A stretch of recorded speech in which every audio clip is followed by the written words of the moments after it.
salita ng pagbapala ni Enoch kung paano niya pinagpala ang mga pinili at ang mga matuwid na mabubuhay sa panahon ng kaguluhan, na tinanggihan ng lahat ng masasama at di makaalahaya.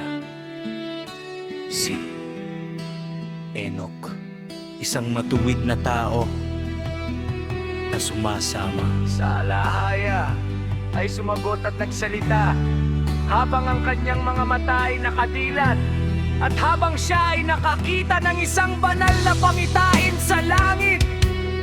Ito ay pinakita sa akin ng mga anghel.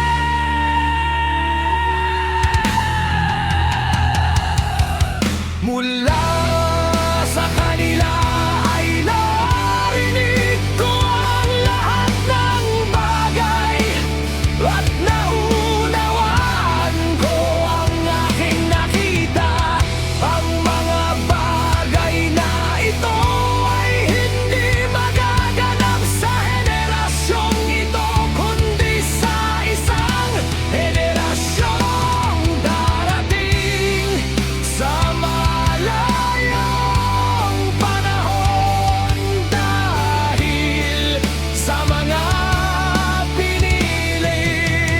Dahil sa kanila ay nagsalita ako at nakipag-usap sa kahiyan na lalabas mula sa kanyang tahanan ng banal at makapangyarihan ang alahaya ng sanlibutan.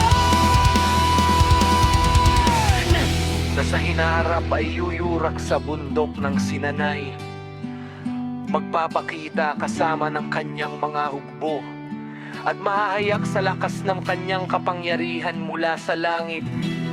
Ang lahat ay matatakot at ang mga tagapagbantay, watchers, ay mapupusbos ng sindak.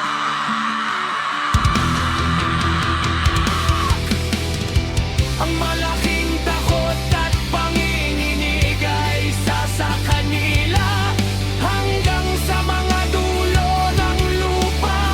Ang matataas na bundok ay magugulo, bihagad ang matataas na burol ay mapapagaman.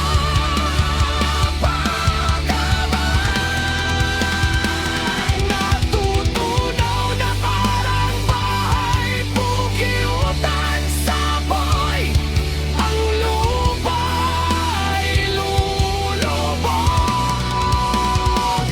at ang lahat na hinarito ay mapapahamak habang ang paghuhukom ay darating sa lahat, maging sa lahat ng matuwid. Ngunit sa kanila ay magbibigay siya ng kapayapaan, kanyang pangalagaan na pinili. Sa kanila ay magpapakita siya ng yawa. Kung magkagayon, ang lahat ay magiging salaya, magiging masaya at pinagpala, at ang ningning ng pagkalahat